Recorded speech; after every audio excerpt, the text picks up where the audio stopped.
আমি খুবই লজ্জিত। ঢিল মেরে একজনের চোখ অন্ধ করে দিয়ে তাকে কি চোখ ফিরিয়ে দিতে পারবেন? আমার যে সম্মানটা গেল, পারবেন আপনি ফিরিয়ে দিতে? আমার কোন ব্লেম দিতে আসছেন? আমি আপনাকে সবসময় ব্লেমই দিই। আপনি আপনার রাস্তায়, আমি আমার রাস্তায়, আমাকে আর ডিস্টার্ব করবেন না। আমি প্লিজ শুনেন না, আমি এক্সট্রিমলি সরি। আমি তো আমার ভুলটা বুঝতে পেরেছি। আমি জেইন একটা চিটার। সেদিন আপনার কফিতে জেইনের কথায় আমি ড্রাগস মিশিয়েছিলাম। আমি এক্সট্রিমলি সরি। আমি আসলে বুঝতে পারছিলাম ও দুই নৌকায় পা রেখেছে। আমার সাথে প্রেম করা অবস্থায় সে আরো 2-3 জনের সাথে প্রেম করত, শুধু টাকার জন্য প্রেম করত। আপনি যখন সবকিছু জানতেন, আমি যখন আপনাকে ব্লেম দিলাম, তখন আপনি আমাকে কিছু বললেন না কেন? আপনি সবকিছু মেনে নিলেন। আপনি আমাকে সত্যিটা বললেই তো পারতেন। বললে আপনি বিশ্বাস করতেন? না, তা হয়তো করতেন না। তাই বলিনি। আর সেদিন তো বলতেই যাচ্ছিলাম, আপনি তো একদম 000 কল করতে চান। আমি এতদিন এত বড় একটা মিসকনসেপশনের মধ্যে ছিলাম। একটা কথা বলি, একদিক থেকে আমি জেরিনের কাছে গ্রেটফুল। কিভাবে? ও যে ছেলের জন্য আমার সাথে ডাম্প করলো, ছেলেটা অস্ট্রেলিয়ায় থাকতো। তাই আমাদের জেদ চেপে গিয়েছিল যে আমি অস্ট্রেলিয়া আসবই। তারপর অনেক চেষ্টা করে চলে আসলাম, কিন্তু আপনি এই ভিডিওটা ভাইরাল করে আমার তো সম্মান টমান সব ডুবিয়ে দিলেন, শেষ করে দিলেন। আমি খুবই লজ্জিত।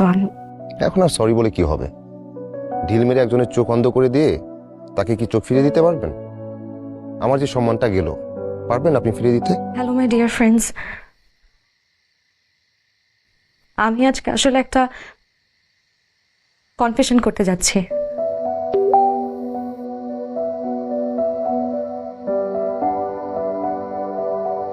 আমি একটা ভুল করেছি,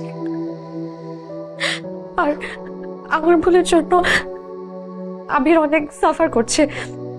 আসলে আবিরের কোনো দোষ নেই, যা দোষ সব আমার। আমি আমি আসলে আবিরের কফিতে মিশিয়ে দিয়েছিলাম। ও কিছুই জানতো না। আমি ওকে একটা ট্র্যাপে ফেলেছি যাতে ও সবার সামনে ছোট হতে পারে, কিন্তু ওর কোনো দোষ নেই। আমি ভেবেছিলাম যে আবির আমার বান্ধবী জেরিনকে ও ও অ্যাবিউজ করতো, ও জেরিনকে চিট করেছে, কিন্তু I was completely wrong the whole time. ও ও খুব ভালো মানুষ।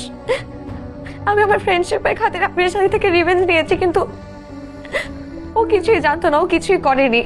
আমার ফ্রেন্ড জেরিন একটা ফ্রড, ও একটা চিটার। কিন্তু আমি কিছু জানতাম না। আমি পুরোটা টাইম একটা মিসকনসেপশনের মধ্যে ছিলাম, যার কারণে আমি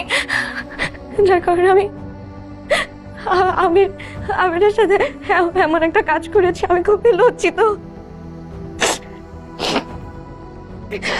আপনারা যদি পসিবল হয় আমাকে মাফ করে দিন।